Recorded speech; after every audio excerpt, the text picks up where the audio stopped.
Buenas noches a todos los que nos saludamos.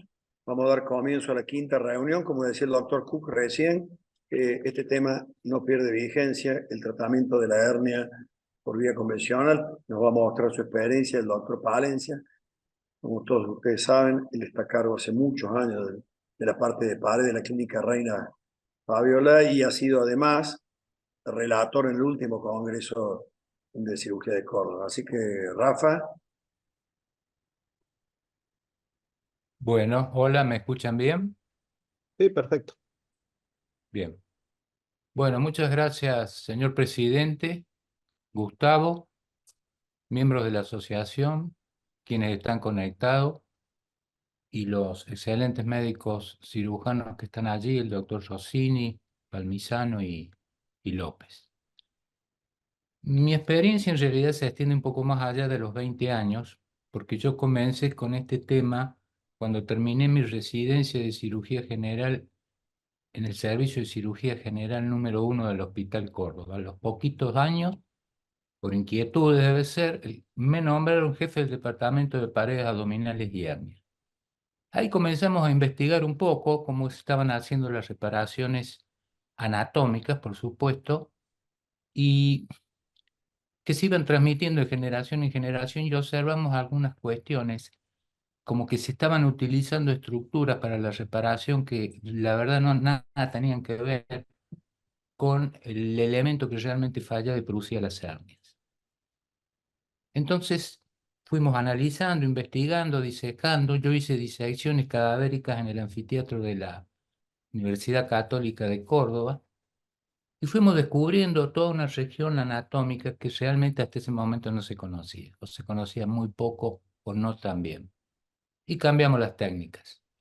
Cambiamos las técnicas anatómicas y comenzamos a trabajar con algunas de ellas que todavía se siguen haciendo en algunas partes del mundo, como Bassini, como McVeigh, pero introducimos la separación al tracto iliopúbico, que es una operación del cirujano americano Madden, y empezamos a trabajar con ellas. Esta experiencia la continuó el doctor José Q, mi amigo allí, que siguió a cargo del departamento de paredes abdominales y hernia en el Hospital Córdoba. Trasladé todos esos conocimientos al servicio de cirugía general de la Clínica Universitaria Reina Fabiola. Y ahí los continuamos y los continúo hasta ahora con el mismo interés, con la misma dedicación, con el mismo estudio, tratando de mejorar lo que se puede mejorar, porque hay un capítulo dentro de las reparaciones de las hernias, que son las reparaciones convencionales que no han perdido vigencia, que deben ser conocidas por los cirujanos en formación, por los jóvenes cirujanos y a veces no tan jóvenes. Me acompañan acá dos excelentes residentes. Ellos se van a referir, en primer lugar, el doctor Vargas, a unos aspectos generales que son cuestiones concretas a las que ya en la actualidad se ha llegado. Luego la doctora Melissa va a hablar sobre, brevemente, técnicas anatómicas que todavía tienen vigencia en algunas oportunidades y en algunos centros. Por último, yo me voy a dedicar a las dos técnicas que utilizo hace muchísimos años: preparación al tracto iliopúbico.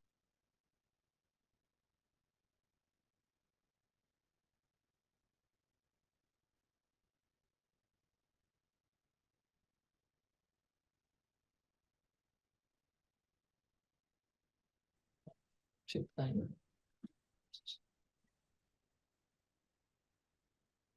Bueno, buenas tardes a todos los presentes. En primer lugar, agradecer al doctor Palencia por la posibilidad de presentar esta experiencia y a mi compañera Melissa que me acompaña el día de hoy.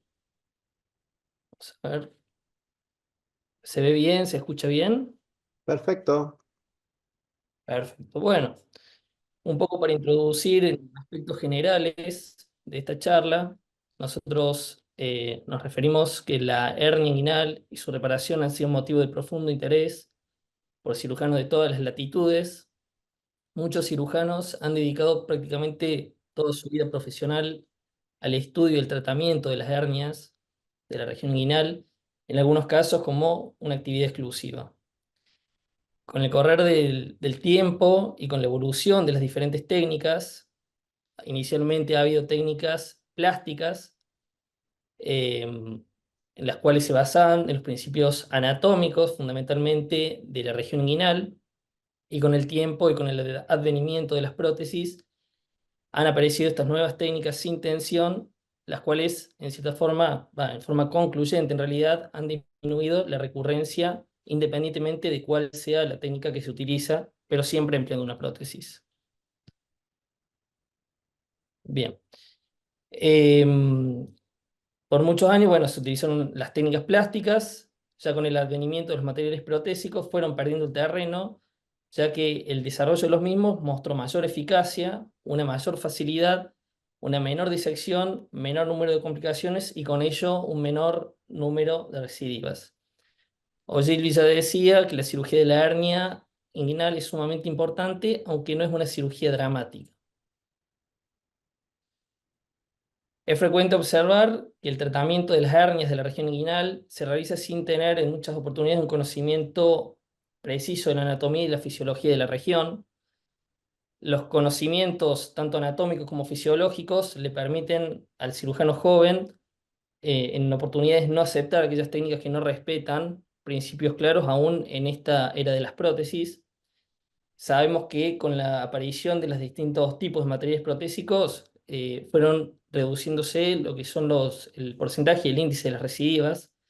Ya entre los años 60 y 70, en una era preprotésica, era mayor al 20% y conforme fueron pasando los años, fue disminuyendo. Entre los años 80 y 90, disminuyendo un 15%, y ya en la última década hay muchos reportes y series con un índice de recidiva menor al 1%.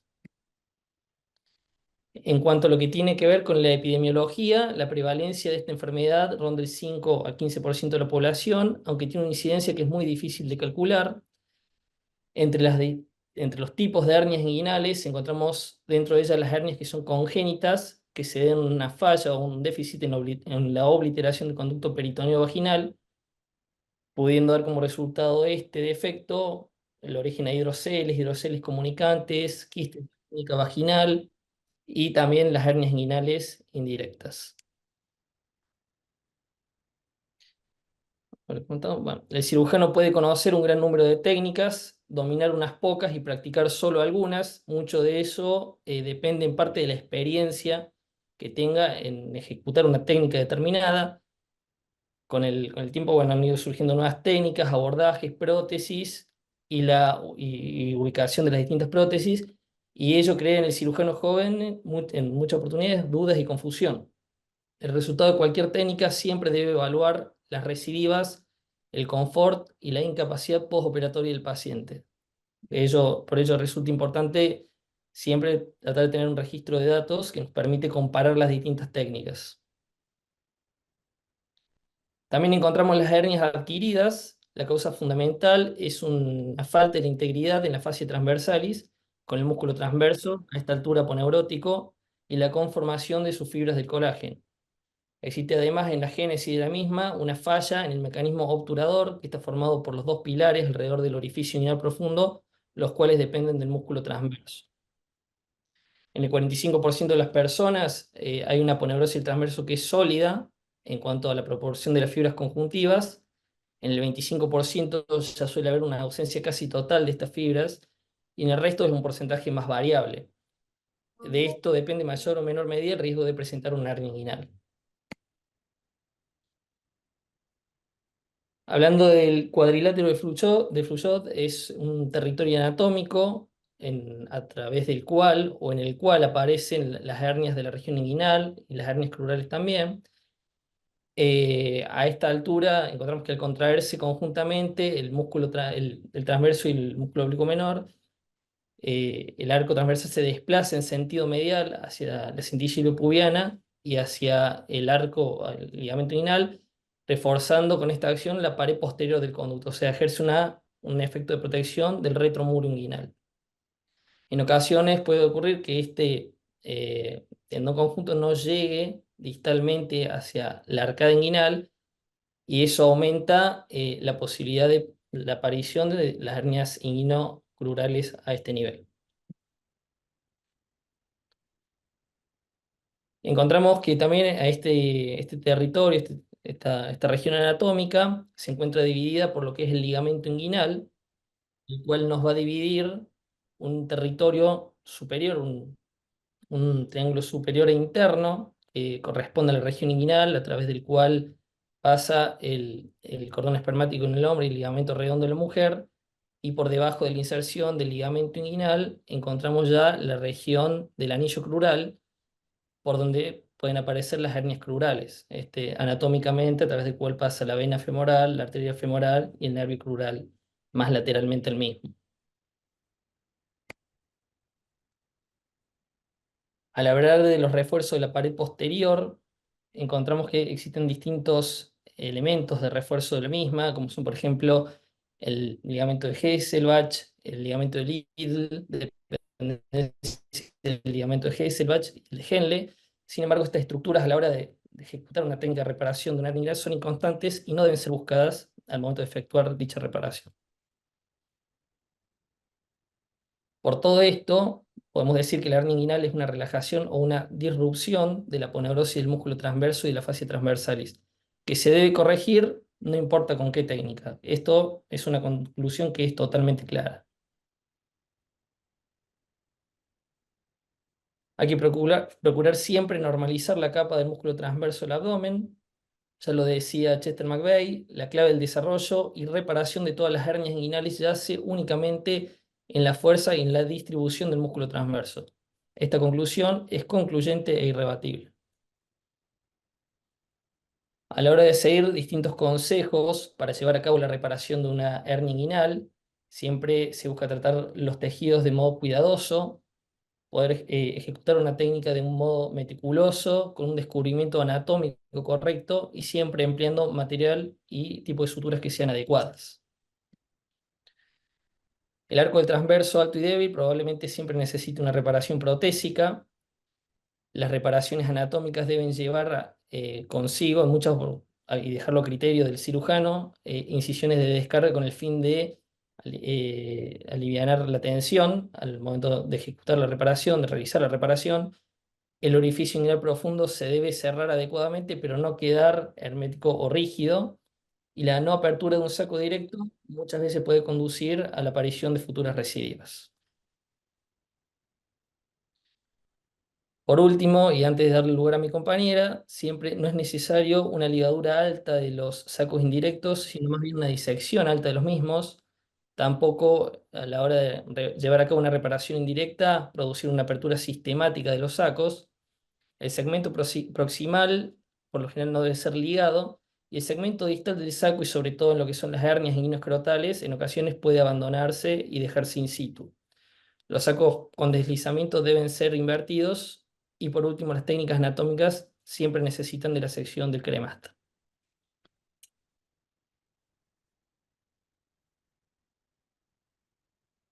Bueno, hola, buenas tardes.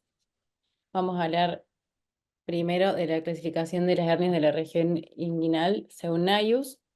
En 1993, Naius publicó un nuevo sistema para clasificar las hernias inguinales que consideró sería de utilidad en la toma de decisiones quirúrgicas y que por este motivo equiparaba al tipo de hernias con operaciones específicas.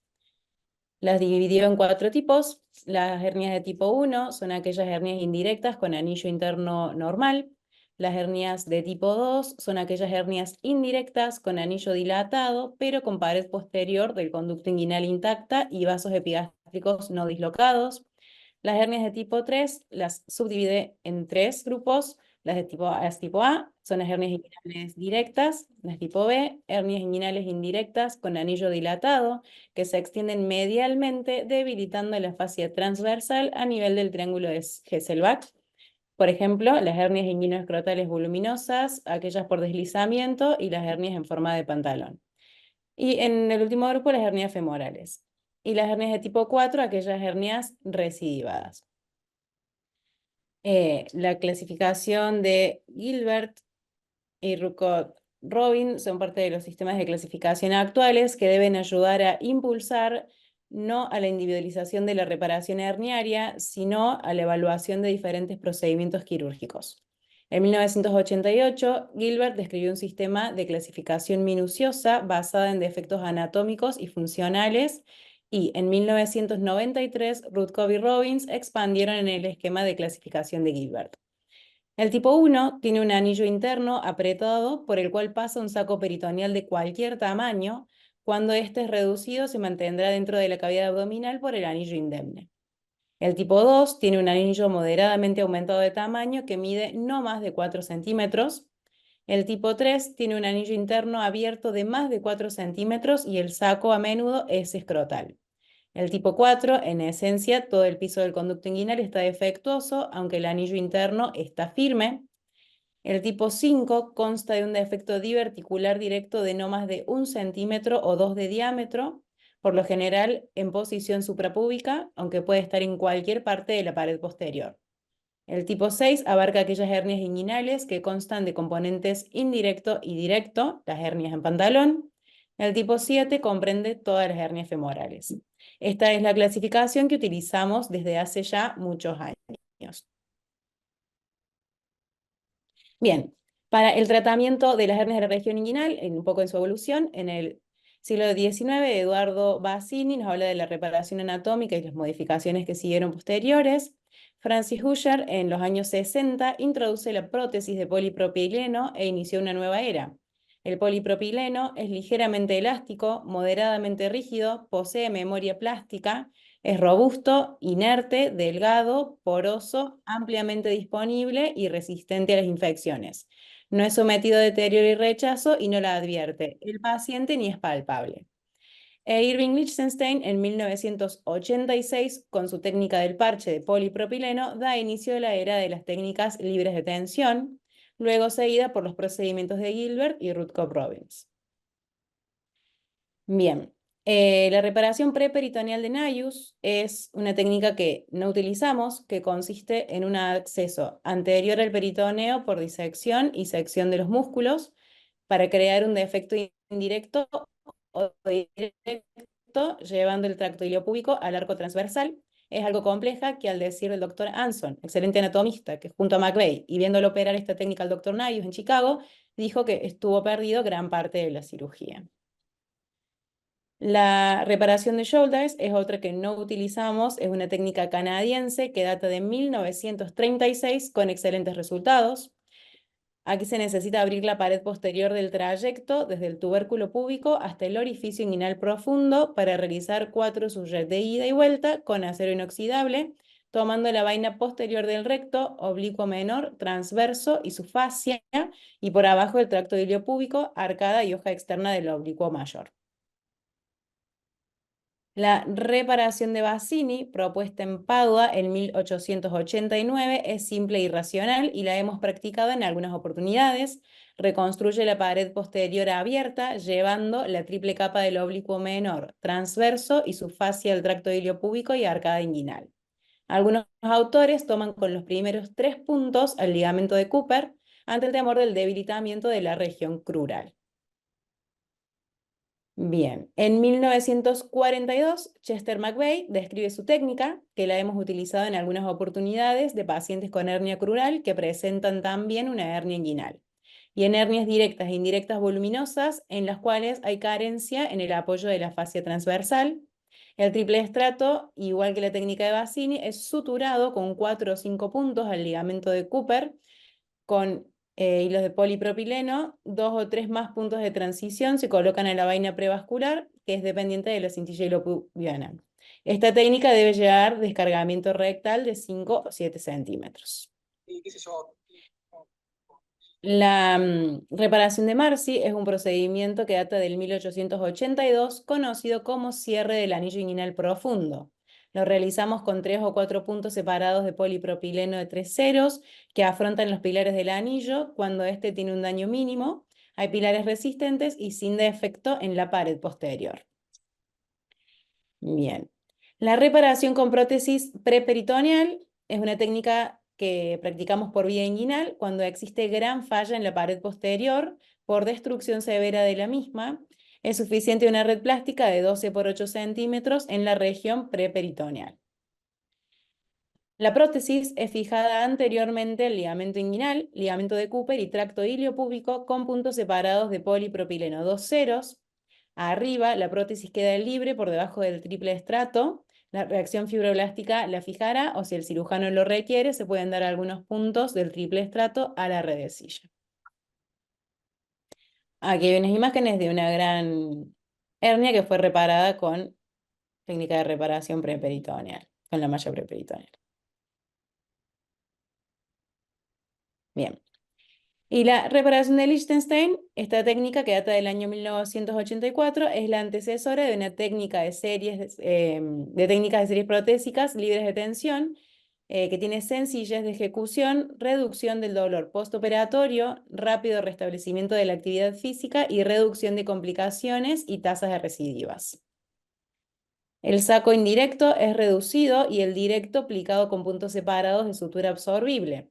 La prótesis de polipropileno es de 5 por 10 centímetros. Algunos autores aconsejan 8 por 16 centímetros o con medición. La fijación, que debe ser poco ajustada, se realiza con polipropileno 3 ceros o absorción lenta 3 ceros, separados o continuos a la vaina rectal y al tracto iliopúbico y arcada inguinal, excediendo el tubérculo púbico 1,5 a 2 centímetros. Es prudente que la prótesis exceda 3 o 4 centímetros el arco del transverso y el ligamento inguinal.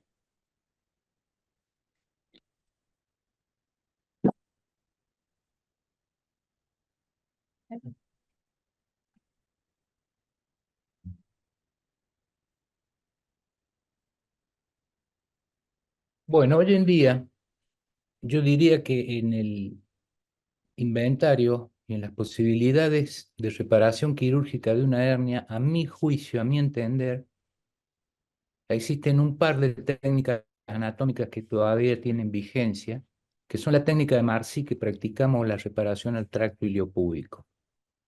Porque hay pacientes jóvenes con estructuras anatómicas. Esas estructuras anatómicas son dos.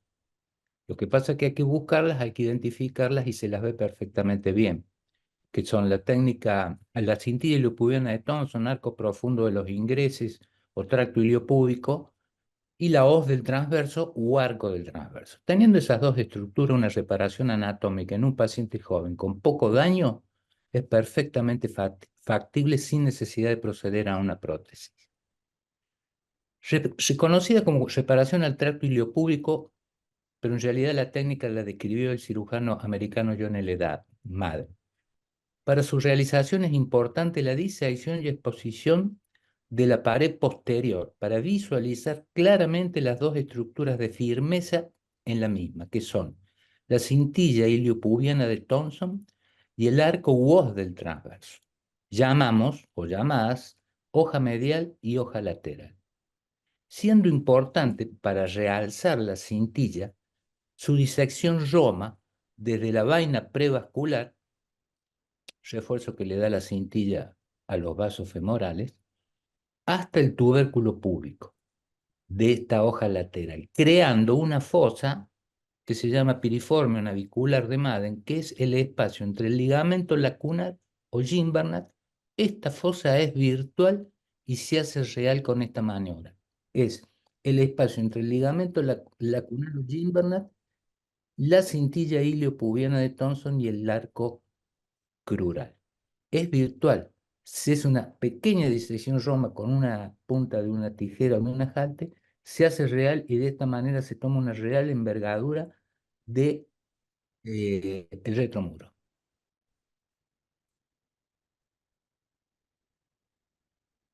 Esta disección de la cintilla iliopubiana de Thompson y la creación de la fosa de Madden permite apreciar en toda su extensión la solidez de la hoja lateral de la pared posterior, es decir, la cintilla, que tiene 5 o 6 milímetros, y es blanca nacarada. Y siempre está, ¿eh? Aún en las hernias recidivadas, si uno la busca, no la usaron y está. Y por otro lado, arriba, el arco transversal se encuentra debajo del oblicuo menor y se observa con facilidad, levantándolo apenas al oblicuo menor, porque no es un tendón ni es conjunto al decir del autor Zimmermann, salvo que en los casos en que fue utilizado en una corrección anterior se podrá llamar tendón conjunto. Cuando comenzamos nuestra experiencia, no abrimos la pared posterior como lo hacía el autor, sino que siguiendo su principio también de no abrirla en pequeñas hernias directas, así lo fuimos haciendo rutinariamente. Es decir, que tomando la cintilla y tomando el arco transversal, invaginamos la parte medial dañada por un saco, un saco indirecto o por un saco directo. Es decir, sería algo así similar, salvando las distancias, a la reparación de Mengot de una eventración que toma los bordes sanos de la eventración y imbrica el defecto. En hernias indirectas, directas y bulso o abombamientos del retromuro, tomamos la hoja medial y lateral del mismo, es decir, el arco transversal y la cintilla, invaginando con una sutura continua de polipropileno. Primero lo hacíamos con 2,0, ahora ya lo hacemos hace mucho tiempo con 3,0, que comienza con el punto coronado del autor. Este es importante, este punto, en las instrucciones que llevan toda la pared posterior. Este es un punto que toma de afuera a adentro la cintilla, de adentro a afuera el periosto del tubérculo y de adentro a afuera la hoja medial o arco transversal. Y de allí arranca el surget hacia el orificio. El surget continúa hasta el orificio inguinal profundo, a cual cierra, pero no estrangula. En algunas oportunidades, cuando los vasos epigástricos protruyen en forma incómoda, excepcionalmente, lo ligamos. Cuando el daño producido por la dilatación del anillo interno no es total en la pared posterior, o el daño en la misma por el defecto directo acotado, la reparación la comenzamos a mitad de camino de la misma en la pared posterior, ya que se considera el resto hacia la espina ilíaca, hacia la espina del pubis, perdón, sana y fuerte. Se llama variante Warren.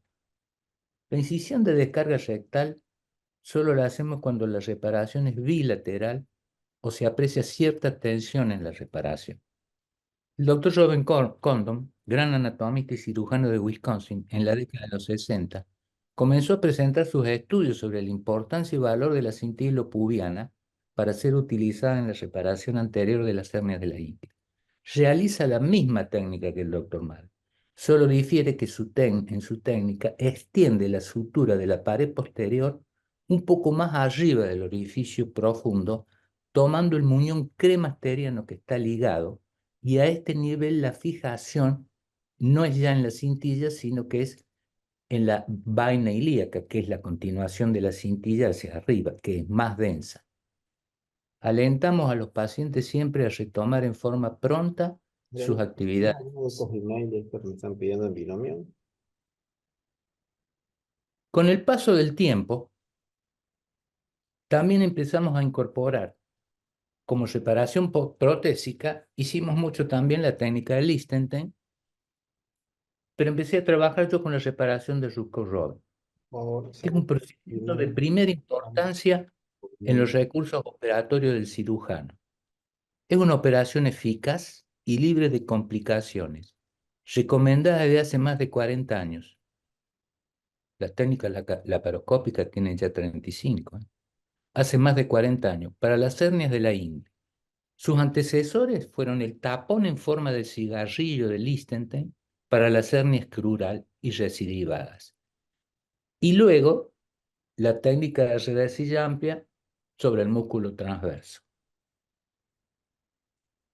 La siguiente etapa en la evolución de los tapones herniarios de redecilla fue la informada por Gilbert, en el sur de Miami, a fines de 1980, al hallar imperfectos los cigarrillos de Lichtenstein, que consideró que eran abultados y difíciles de manejar, mejorando el diseño al darle a mano la forma de cono o sombrilla, creyendo el autor que este diseño es más confiable para su fijación sin suturas, que utilizó únicamente para hernias tipo 1 de su clasificación. Nosotros lo seguimos fabricando en forma artesanal, como lo hacían ellos. Basado en esta experiencia, a principios de 1989, Ira Jucó y Alan Robben comenzaron su experiencia y viéndolo trabajar a Gilbert, colocando tapones o sombrillas en todos los tipos de hernias primarias y recidivadas. con el agregado que los mismos fueron suturados a los tejidos vecinos confiables ante el temor de que su migración arruinara el procedimiento. El tapón es preferible a un parche por varias razones. Forma una oclusión completa del defecto sin tensión.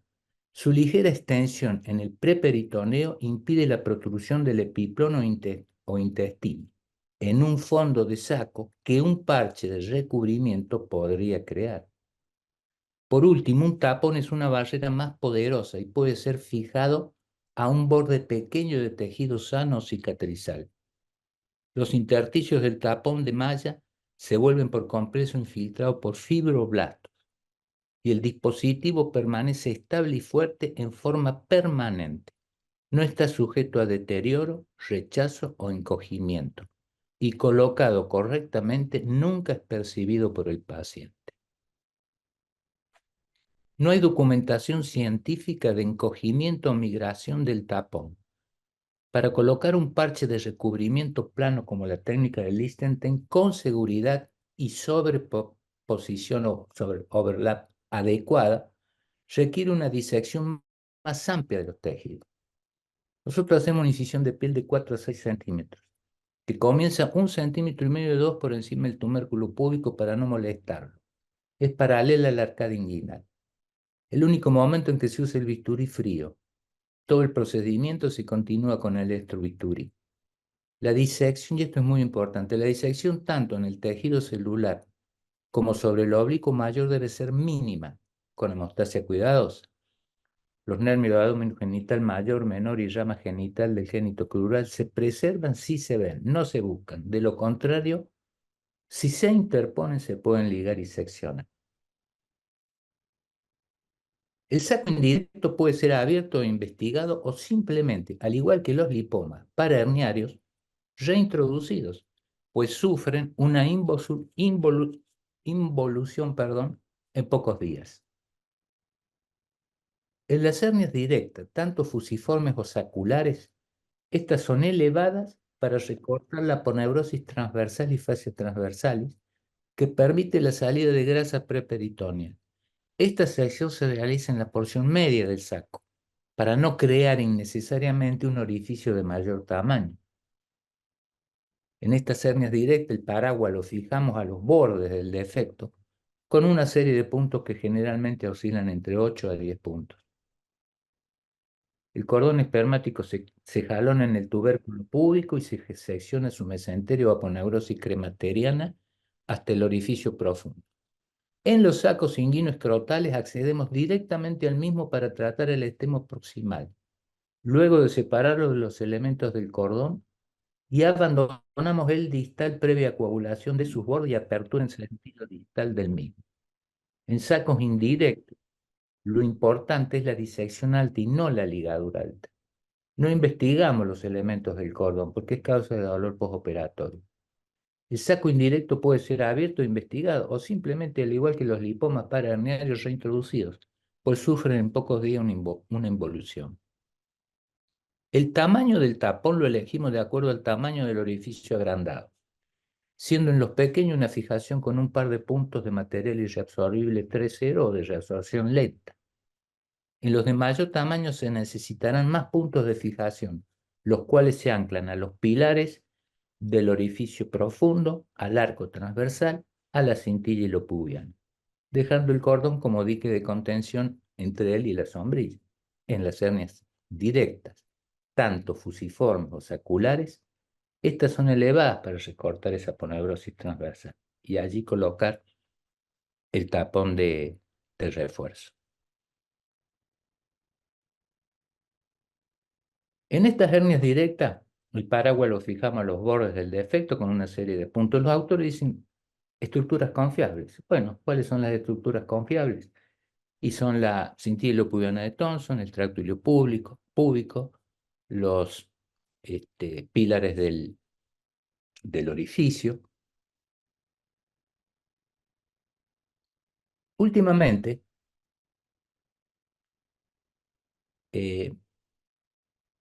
en alguna oportunidad hemos necesitado, para colocar un tapón correctamente, seccionar los vasos epigástrico, la maniobra de Alan, para crear un orificio único y colocar un cono de mayor tamaño, cuando la hernia es completa, indirecta y directa.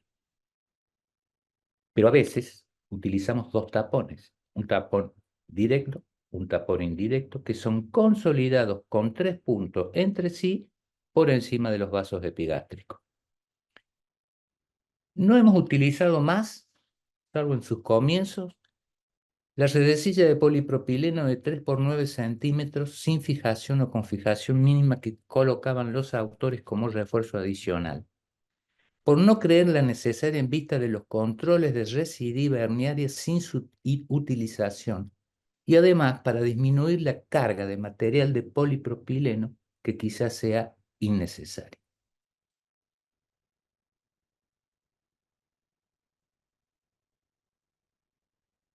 En los últimos años estamos en una etapa que lo hemos hecho en forma personal, digamos nosotros, de colocar tanto en las hernias indirectas como directas un solo tapón de mayor tamaño.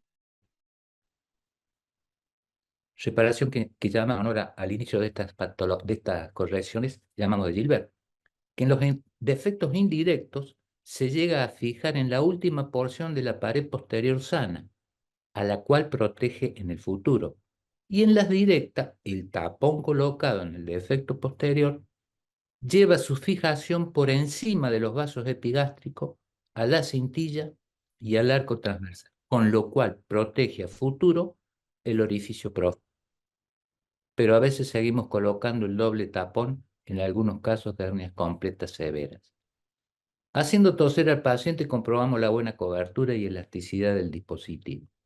Por supuesto, estamos en el seguimiento de los resultados y recidivas de esta última modificación. Es un procedimiento rápido, eficaz y de muy bajo costo. El seguimiento futuro nos dará la pauta en esta modificación si estamos en lo cierto con esta variante de la técnica original de Rucko-Robin. Este procedimiento lo utilizamos en todas las hernias inguinales, crurales y recidivadas.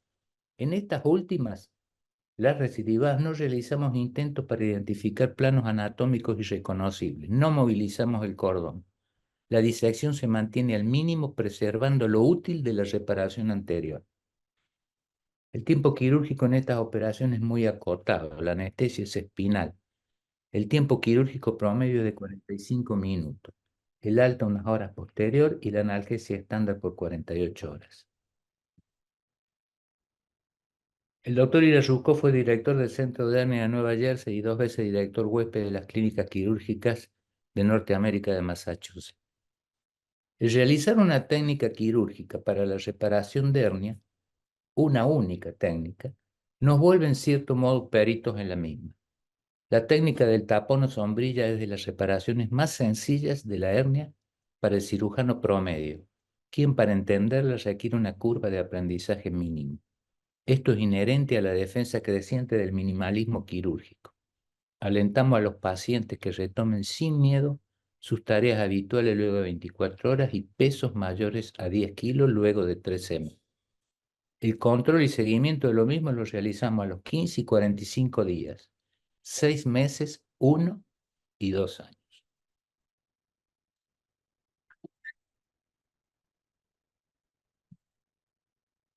En nuestra experiencia en la Clínica Universitaria de Reina Fabiola, en los periodos de 2003 a 2023, tuvimos 1.850 pacientes con una edad media de 57 años, 1.628 fueron hombres, el 88%, y 222 fueron mujeres, el 12%. En su seguimiento, los controlados fueron el 92%, 1.702 pacientes, y los no controlados fueron el 8%, 148 pacientes. Las hernias más frecuentes fueron de tipo 2 en un 28%, 518 pacientes, y tipo 6, 25%, 462 pacientes, en un total de pacientes 1.702, y el seguimiento hasta el 2023 Hernias unilaterales, 886, siendo el 52%. Bilaterales, 697, siendo el 41%. Crurales, 34, solo el 2%. Y recidivadas, 85, el 5%. Con prótesis, en la técnica de Lichtenstein, 398 pacientes, un 25%, técnica de Gilbert, 557, siendo el 35%, y de Rutkov-Robbins, 636 pacientes, el 40%, siendo en total 1.591 pacientes, y sin prótesis, 259 pacientes en total, técnica de Madden en 166, 9%, Marcy 75 pacientes, 4%, y McVeigh 18 pacientes, solo el 1%. En las hernias recidivadas solo fueron 28 pacientes, el 1,6%, de los cuales fueron cirugías con prótesis, 8 de ellos, 0,5%, y sin prótesis 20, el 1,1%. Existe evidencia científica de que las reparaciones protésicas son superiores a las no protésicas, con menores recidivas y dolor postoperatorio. Sus resultados hoy deben ser enfrentados con las técnicas laparoscópicas. Y dijo Chester McVeigh que como cabe juzgar la calidad de un cirujano en la forma en cómo repara una hernia inguinal. Muchas gracias. Bueno, gracias a todos. Bueno, muchas gracias, Rafael.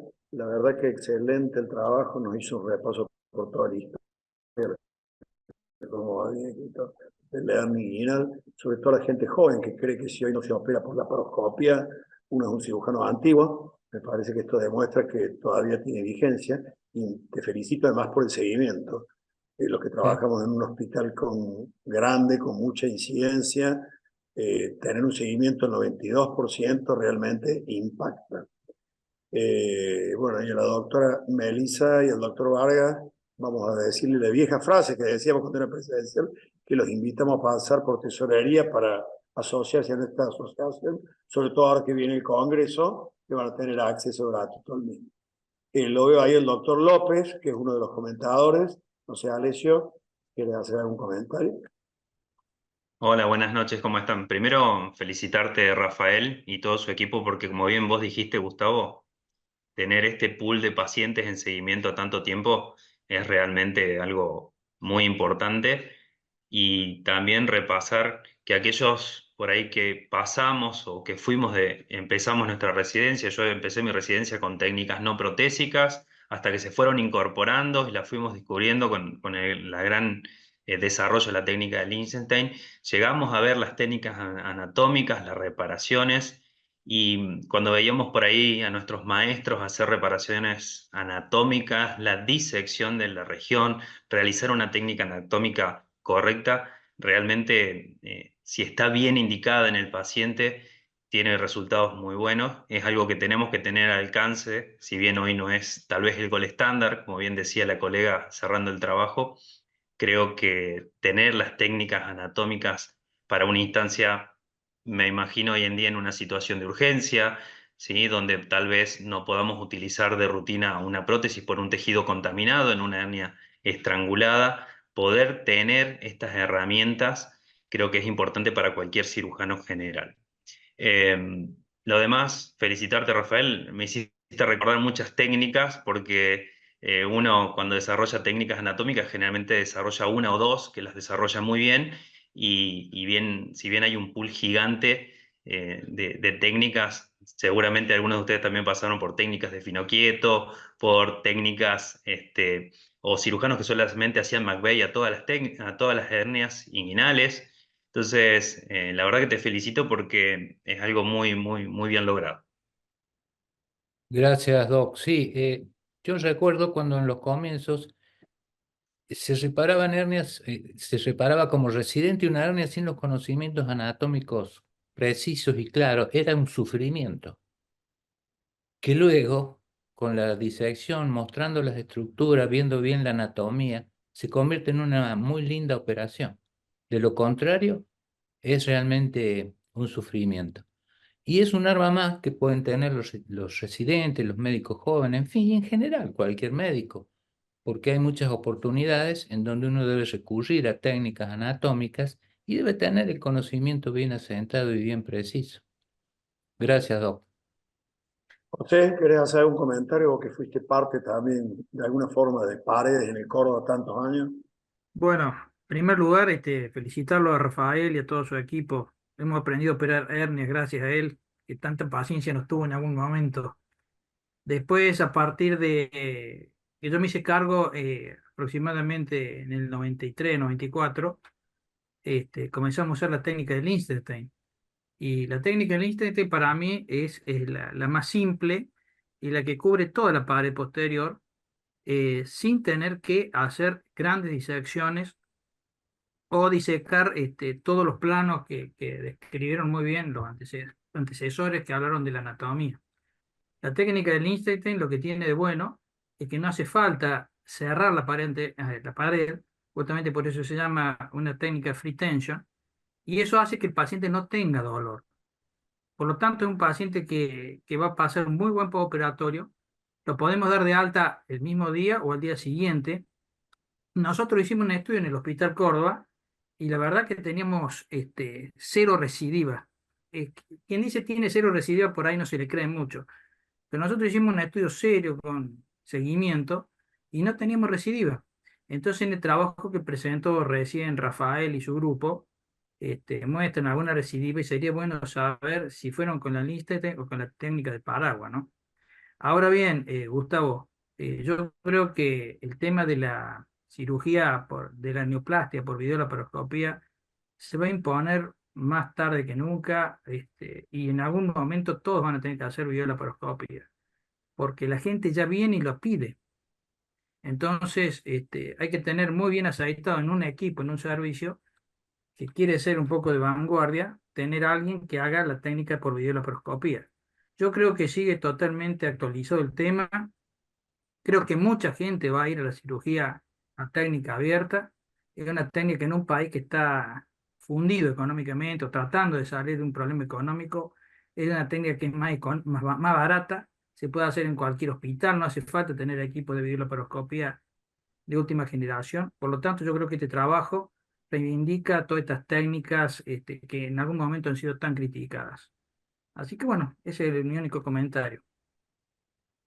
Bueno, gracias, José. Sí, sí, es una excelente técnica, la técnica de Liechtenstein, y la hemos hecho nosotros, pero nos hemos abocado ahora a desde hace muchos años, a la técnica de tapón o sombrilla, que también es una técnica tension free, porque la verdad que el tapón eh, va en el defecto y no cierra nada, es decir, hace como un parche de contención.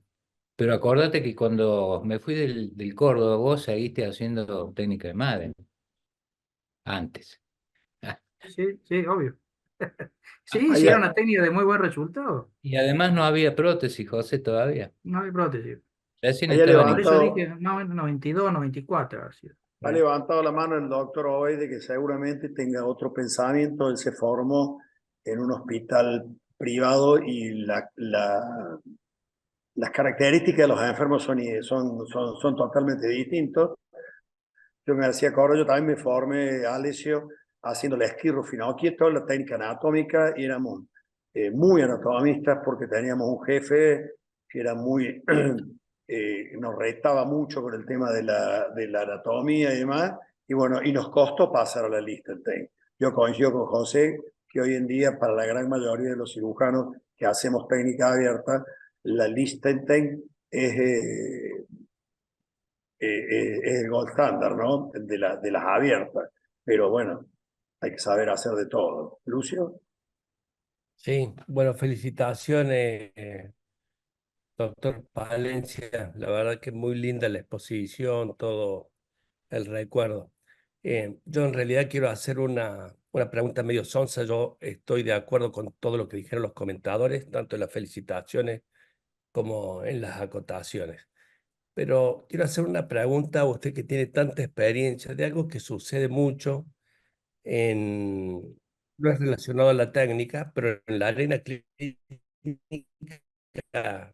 a mí me sucede a diario prácticamente, es los pacientes que tienen dolor inguinal por lesiones deportivas, por pubalgias, por cualquier cosa, que hoy se pide tanto la ecografía, cosa que a uno le da cierto prurito, y prácticamente todas esas ecografías vienen con un diagnóstico de hernia inguinal que después uno no la palpa. Hablando en el hombre, que es, digamos, el diagnóstico semiológico es bastante certero. ¿Qué conducta toma usted ante esa situación? Sí, es una consulta bastante frecuente, Lucio, que es lo que en muchos lados se llama la hernia del deportista. Eso es un peligro indicar la cirugía, porque ese paciente casi con seguridad va a volver con el mismo dolor.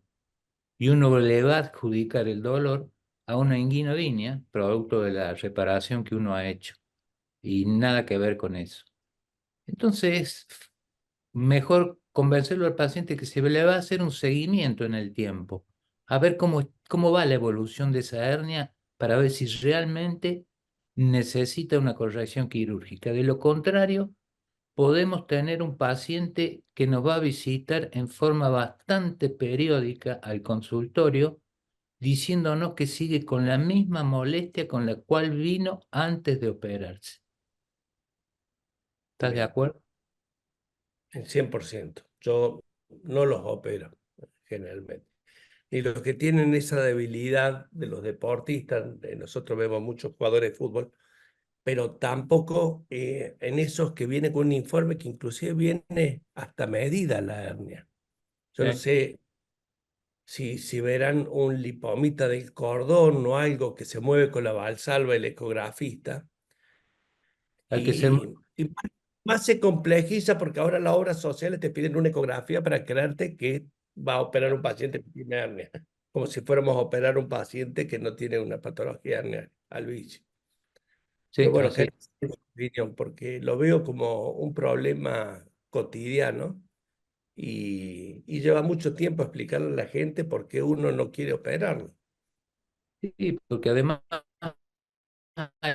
hoy tanto, con tanta actividad física y deportiva que hay en la gente joven, es muy común que concurran, como vos dices, por alguna sintomatología de la región, inmediatamente una ecografía y la ecografía le va a encontrar alguna cosita ahí, con la cual Sí, después el paciente va a venir y va a querer una solución quirúrgica y después se va a convertir en un amigo permanente del cirujano. sí, por supuesto. Muy bien. Muchas Bueno, gracias. estamos en hora, así que vamos a cerrar esta excelente charla. Simplemente les quiero contar que en agosto, cuando reiniciemos la actividad, pensábamos cambiar porque nuestras reuniones segundo y cuarto coinciden con la academia. Pero me habló la semana pasada el doctor Latif, que es el presidente de la academia, que le interesaría hacer una reunión conjunta. Así que la primer reunión de agosto la vamos a hacer conjuntamente con la academia, ya vamos a buscar el tema. Te propuso José como uno de los coordinadores para presentar a vos o Paul, algunos de los académicos, así que vamos a hacer alguna reunión conjunta la primera semana de agosto que nos volveremos a ver. Así que bueno, muchas Muy gracias a buena todos por idea. participar y nos veremos en agosto si Dios quiere. Gracias a todos. Gracias, Hasta luego. Gracias. Hasta luego. Gracias. Gracias.